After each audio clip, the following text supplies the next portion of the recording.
the Cross Campus Ministry Podcast, where you can break the chains. Stop the roller coaster lifestyle. Live free in Christ, starting now. Hello, this is Mike Johnson from CrossCampusMinistry.com. What I have for you today, I was recently interviewed on Inspiration Station, LAWS, which is stands for something. Sorry about that, guys.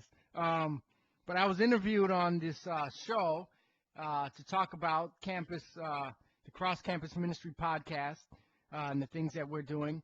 And I wanted to make sure that I shared it with you. The show actually was about an hour long, and I believe my interview was over 30 minutes long. So what I did was I cut the interview, and I'm going to just give you the part where I was interviewed, so you don't have to listen to the whole show if you don't want to. But what I'm going to do, the individuals that interviewed me, I thank God for them for giving me the chance to talk about the podcast. So I'm going to leave a link to their website on the show notes here. So make sure you go and check that out, Inspiration Station, LAWS. Make sure you check that out. The link is going to be there on the show notes. So here is the audio recording where I was interviewed. Thank you. Welcome to the show. Thank you. It's such a great opportunity. Thank you guys for having me on here. I'm so glad that Marla told me. Marla is in Dayton, Ohio, as you probably heard, but she told me that she couldn't get to her email, so she gave me the password and everything to check her email just in case you emailed in. So that's why we're late getting back with you. But I'm so glad you called in to the show. We were really looking forward to having you. So. Yes, ma'am. I did email her earlier, but I just figured if she didn't get back with me, I'd just be ready to call on in. So I just thank God for that. Yeah, well, I do apologize, and I thank you for continuing on calling in, as you did.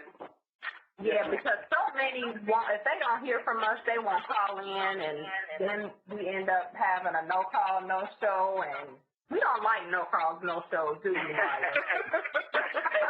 at all. That just leaves a bad taste in our mouths. Right, because that means we're on the air just talking to each other, and we can do that over the phone. Right. So, Deacon Johnson, why don't you go ahead and tell us a little bit about yourself? Okay, sure. Well, like you said, my name is Mike Johnson. I don't get called deacon too often, I guess, unless I'm at the church. But we have, what we do is we have a campus ministry that we do. And you mentioned the Cross Campus Ministry Podcast, the show. And what that is we run that podcast through a website called CrossCampusMinistry.com. And every week we put up a show. We've actually been blessed. We interact with students from everywhere in the country and around the world. We've had students contact us from Kenya and so on and so forth. Wow. Students in Vanderbilt. We have a local Bible study here in Fayetteville, North Carolina. And, it's just been a blessing to be able to minister to that group of people because, as you know, as we all know, it's really a strange group of people when you talk about the faith and Christianity. I believe the last time I checked, 80% of students that are Christian are non-Christian after 4 years by the time they graduate. So that's what we try to do. It's what I try to put most of my energy in is through the CrossCampusMinistry.com and the podcast to try to reach out to that area. Now, is it okay if we call you Mike? Or? Oh, that's fine. Yeah, you can call me Deacon Mike if you like. Most people just call me Mike. Okay. Well, Deacon Mike, tell us, why do you suppose that is? Why do you think that when they go to college that their Christianity kind of takes off? Well, that's a good question. There's so many misconceptions there when you think about that question. most people, if they were to answer that question just offhand, just maybe not knowing or not being on campus or not being involved in that ministry, the major consensus is that students are waiting to get away from their parents. They're waiting to get away from church so that they can rebel and go buck wild. And that's not what I've seen as from the majority of Christian students.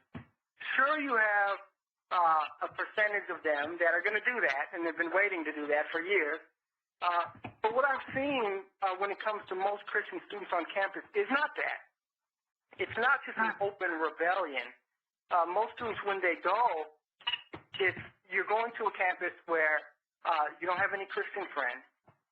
And I always say the major problem is what a lot of students do. They pour themselves so heavily into their studies and in their professional goals. And Wednesday nights, when they would normally have been at Bible study, now they're in study groups. And Sundays, when they normally would have been at church, now they're, doing this and that. And their days start to get filled with so many things that God kind of starts getting pushed back.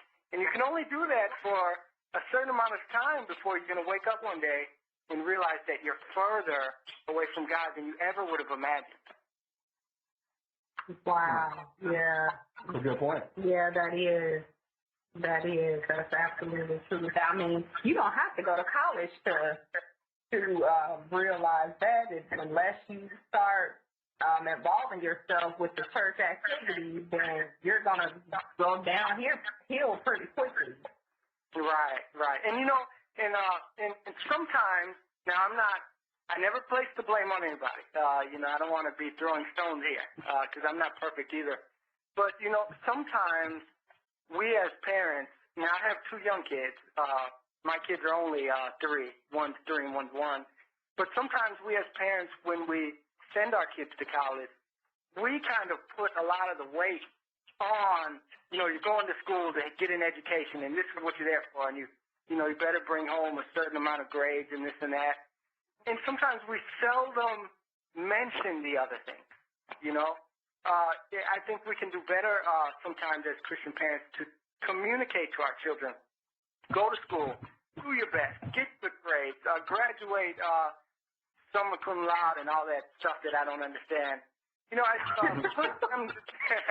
push them to do that, but also remind them every day, son, daughter, while you're pushing to do this, while you're doing this, make sure there's a portion of your day, every day, that you're praying, that you're reading, and that you're seeking out other Christians to strengthen you.